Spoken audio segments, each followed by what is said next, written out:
இப்போ நம்மளுக்கு ஒரு பிங்க் கலர் ப்ளவுஸ் வந்துருக்குது. அதுக்கு ஆரி போட போகிறோம். அந்த ஆரி ஒர்க்கு எப்படி போட போகிறோன்னு பாருங்கள். சரிங்களா? இப்போ நான் ட்ரேஸ் எடுத்துகிட்டு வரைஞ்சிட்ருக்கிறேன். இந்த வரைஞ்சதை வச்சு நான் இப்போ இதுக்கு ஒரு சின்ன ட்ரிக்ஸ் பண்ண போகிறேன். இந்த ட்ரிக்ஸில் பார்த்தீங்கன்னா நான் மிஷின் எம்ப்ராய்டிங் கற்றுருக்குறேன். அதனால் நான் மிஷின் எம்ப்ராய்டிங் தான் இதில் போட போகிறேன். இப்போ பார்த்தீங்கன்னா நம்மளுக்கு ஒரு விஷயம் பாருங்கள். நம்மளுக்கு ஆரியும் தெரியும், மிஷின் எம்ப்ராய்டிங் தெரியும். இப்போ ஆரியில் இந்த டிசைன் வந்து போட்டோம்னா ஹேண்டில் கொஞ்சம் லேட் ஆகும். ஓகேங்களா? கொஞ்சம் லேட் ஆகும், டைம் கொஞ்சம் இதாகிற மாதிரி இருக்கும்.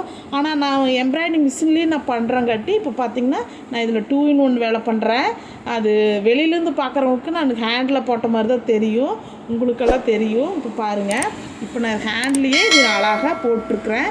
இதை பார்த்திங்கன்னா எம்ப்ராய்டிங் ஆரி ஒர்க் வந்து சீக்கிரமாக வேலை முடிஞ்சிடும் நம்மளுக்கு சுகர் பீடு வச்சு போடுறது. இப்போ பாருங்கள், ஃபைனல் லுக் பார்த்திங்களா இப்படி தான் இருக்கும்.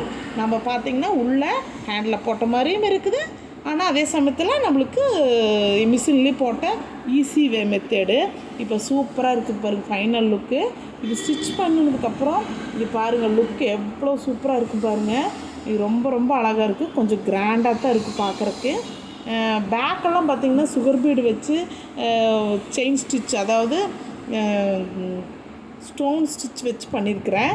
அது ரொம்ப அழகாக இருக்கும். அதுன்னு சிம்பிளாக அங்கேயும் வந்து இந்த அழகான திலக சேட்டில் லீஃப் டிசைன் இருக்கிறதே அங்கங்கே நான் பேட்ச் பண்ணியிருக்கிறேன். இப்போ பார்த்தீங்கன்னா ஃபைனல் லுக் இதுதான். ஃபைனல் லுக் பாருங்கள் எவ்வளோ அழகாக வந்திருக்குது நம்மளுக்கு. இது பார்த்திங்கன்னா நம்ம 2 வேலை பண்ணணுன்னு யாருக்குமே கண்டுபிடிக்க முடியாது நான் சொன்ன வரைக்கும். ஆனால் எம்ப்ராய்டிங்கில் பண்ணாலும் ஸ்ட்ராங்கு, ஹேண்டில் பண்ணுறத விட எம்ப்ராய்டிங் மிஷினில் பண்ணுறது ரொம்பவே ஸ்ட்ராங்கு. ரொம்ப நீட்டாகவும் இருக்குது, ஃபினிஷிங்கு சூப்பராக இருக்கும். லுக் பாருங்கள், ஃப்ரண்ட்டில் பாருங்கள் எப்படி இருக்குதுன்னு, சூப்பராக இருக்குது இல்லைங்க.